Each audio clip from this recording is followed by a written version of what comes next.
So, welcome, Junior Culture.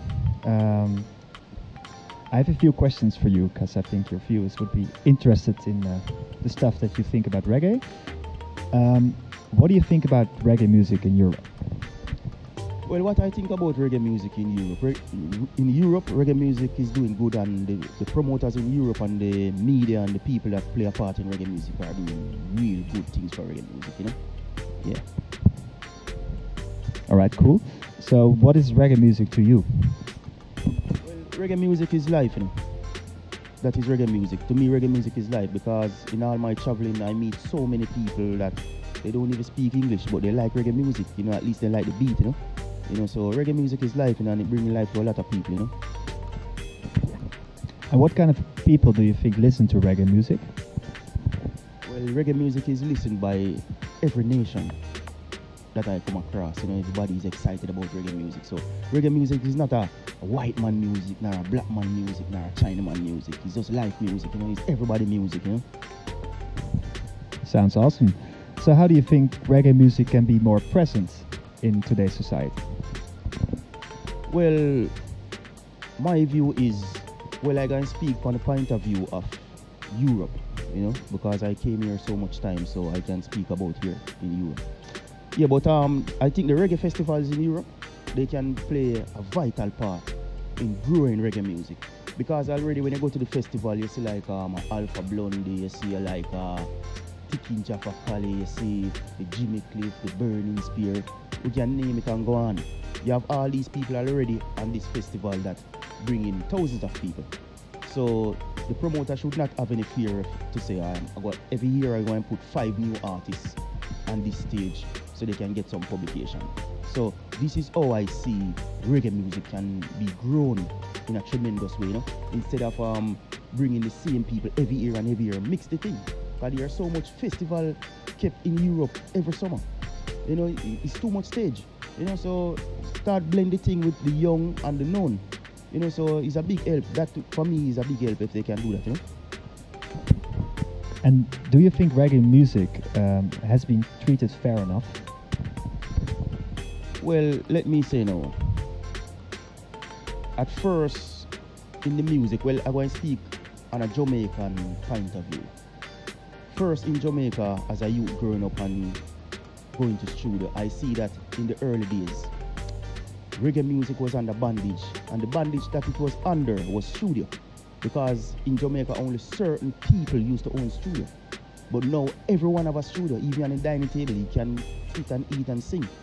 But the music now is under bondage by media, and the music will not get away from this media bondage, you know, because now as an artist coming in this business, you have good work and you know you're putting in the work, and a lot of people see that you have good work, but nobody will, as they say in Jamaica, talent counts no more.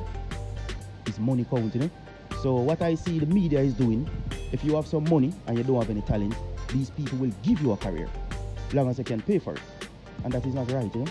But it's the way of the world now, you know. So I am just doing my work. You know, and artists have to find way, just like I find way to do my work. You know, so it's just that. All right. Who do you think reggae belongs to? Well, reggae music belongs to no one. Reggae music is the world music. So if a guy go and get up and say, boy, it's a black man music and a Jamaican music, and then if reggae music was Jamaican music, and if it was black man music, why it don't stay around black man? Why it don't stay at Jamaica? So reggae music is life music, and it's everyone music. Everyone free to come and sing reggae music, because no one own the rights. No one own the rights to tell you, oh, you cannot sing this music and you cannot sing that music. But for me, music is music, you know. As if a guy sing funk or a guy sing soul or R&B, I want to sing with me, I sing with him. Because music have no bar and no limit, or music is not a color thing. You know, music is just music. Dance, you know. Yes, sir. Nice, I totally agree with you there. So if we talk about reggae, what first comes to mind for most people is Bob Marley. Do you think there will be a next Bob Marley? Well, I can say to you, if Bob Marley was still living, you would find the next Bob Marley already. See? But you see like how Bob Marley dead with a glory there? No guy. I see a lot of guys come near Bob Marley and turn back. But if Bob Marley was still living, he would have competition. Because we already see a lot of great people rise and sing great songs like Bob Marley and still living. But now these people, the steam that they come with is down. So I'm not saying that, alright, for instance now, a guy come near to Bob Marley. If that guy died, it would be great because people give the dead more respect than the living. So for even Garnet Silk, he come very close to Bob Marley. And what happened? Because he died, the greatness remained. But if still living, you'd have youths come sing and put him one side. You know, so you have a lot of great people, but no one can, there is never be a next Bob Marley. If you can see Bob Marley's son, a lot of them sing like him, but they can never be their father. So it's just that, you know. When people die, they get more famous, and we all know this about Kurt Cobain as well, for example, so makes sense. So where do you see your music in, let's say, the next 10 years? Well, if I should tell you where I see myself and my music in 10 years, I will be interfering with the almighty work. So I just go and do my work, and wherever Jah lead, I will follow, you know. But it's not tough for me to say, oh, 10 years, you will see me on that stage and that stage, because I don't know the future. I just go and do Jah work, and ask Jah for guide, protect, and then the lead and direct I, you know, while I do the work. All right. So can you tell us something about some of the problems artists face day to day? Well, what artists face days to day, as we speak, is media.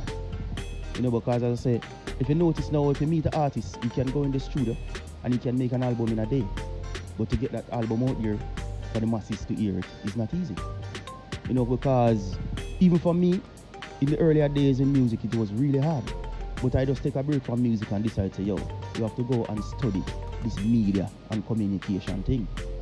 And this way now you cut out some people where they say, give them $2,000, give them $100, give them $50. You know, so as an artist you have to be multi-talented. You know, so you have to be the promoter, you have to be everything for yourself. You know, you have to make people want to, you have to make people find interest in you. You know, but if you have these great songs and you just sit around your friends, your greatness is just within your circle, you know? So you have to know how to manipulate the social medias, like the Facebook, the Twitter, the Instagram, whatever it is, wherever you can get the thing out there. You know, but radio, as you know, radio in Europe does not play reggae music.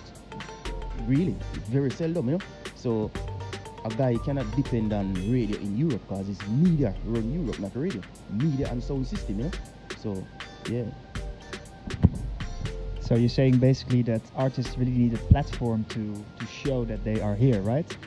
So in what way do you think festivals can help, especially you know, unknown artists? In what way can festivals help them? For instance, as I said before, you see the festivals in Europe, they can play a big part in making reggae music grow. Because I am not saying that reggae music is stunted, but every year, if you can look on the lineup on the festivals, it's the same people. It's the same people come singing the same song, no new song. You know, so if you have already, you have the Anthony B, you have this man that already bringing some crowd. You know, so if you can mix the thing with some unknown, because I will not say young artists, you know, because young artists cannot write rhythm, they cannot build a song, but unknown, unemployed artists. So if you can say, okay, I have an Anthony B, I have this one, I have that one. Okay, let us put 5 unknown in this lineup. That means a guy cannot say, okay, the festivals and the promoters in Europe never give you a try. But you have to go on that stage and prove to the people who you are and what you can do. So other promoters will get interested and say, oh, next year we have to get this youth, you know. But it's just my view, that, you know, so, you know, yeah. Cool, makes sense. So let's hope you can be, you know, one of those examples, and maybe you can inspire other reggae artists as well to come a step forward. So final question, what do you think of the people in Europe? Well, how I see the people in Europe over the years I'm coming in this place, it's like Jamaica. You have good people, you have bad people, you have people respect you because, alright, in Europe I find that people respect you if I don't even know what to say because I don't even know what these people respect, you know. But in Jamaica, you see people respect you because of vanity and status. I don't see that same thing in Europe. Because I cannot say to you, oh, Europe, the people is not good and rare, no. Because it's more than 100 billion people make up Europe. And maybe I only meet 900. I don't even meet 1,000 yet. And out of the 900, maybe 5 not good. You know, so it's a lot of mango on the tree. Some have to fall, some have to stay, you know. So you go rasta.